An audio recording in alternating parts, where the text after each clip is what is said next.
HDPI கட்சியின் திருச்சி தெற்கு மாவட்டம் சார்பாக ஒன்றிய பாஜக அரசு டெல்லி ஜந்தர் மந்தரில் அறவழியில் போராடும் இளைஞர்கள் மற்றும் மாணவர்கள் மீது அடக்குமுறையை ஏவியதை கண்டித்து மாவட்ட துணைத் தலைவர் தளபதி அப்பாஸ் தலைமையில் திருச்சி பாலக்கரை ரவுண்டானா பகுதியில் கண்டன ஆர்ப்பாட்டம் நடைபெற்றது.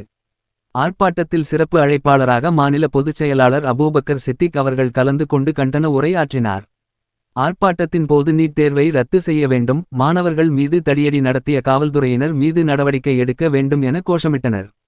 ஆர்ப்பாட்டத்தில் நிர்வாகிகள் முபாரக் அலி, பொறியாளர் Mohammed Siddique, Rahim, Jamal Mohammed Wasiq, airport Majeed, Sabiullah, Syed Mustafa, Young Democrats மாநில ஒருங்கிணைப்பு குழு உறுப்பினர் மணப்பாறை ரபீக் பக்ருதீன், மகளிர் அணி மாவட்ட தலைவர் தவுலத் நிஷா உட்பட ஏராளமான ஆண்கள், பெண்கள் திரளாக பங்கேற்றனர்.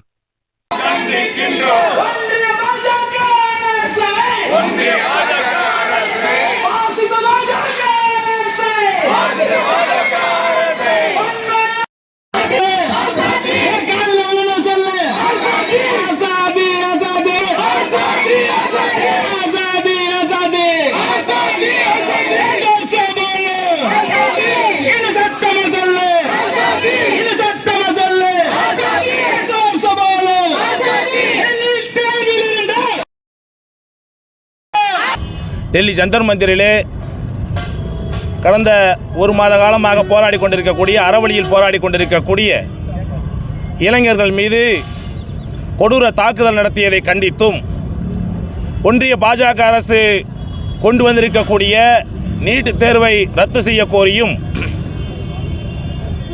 நீட் தேர்வின் பெயராலே உயிரிழந்திருக்கக்கூடிய மாணவ செல்வங்களுக்கு இழப்பீடு வழங்க கோரியும் பல்வேறு போராட்டங்களை முன்னெடுத்து சென்று கொண்டிருந்தார்கள். அந்த போராட்டத்தினுடைய அறவழி போராட்டத்தில் கடுமையான முறையில் மோசமாக நடந்து கொண்டிருக்கக்கூடிய ஒன்றிய அரசுடைய கட்டுப்பாட்டில் இருக்கக்கூடிய டெல்லி காவல்துறையை கண்டித்து இந்த அறவழி போராட்டத்தை சோஷியல் டெமோக்ராட்டிக் பார்ட்டி ஆஃப் இந்தியாவின் SDP கட்சியுடைய திருச்சி தெற்கு மாவட்டத்துடைய மாவட்ட துணைத் தலைவர் தளபதி அப்பாஸுடைய தலைமையில் நடைபெற்றுக் கொண்டிருக்கின்றது.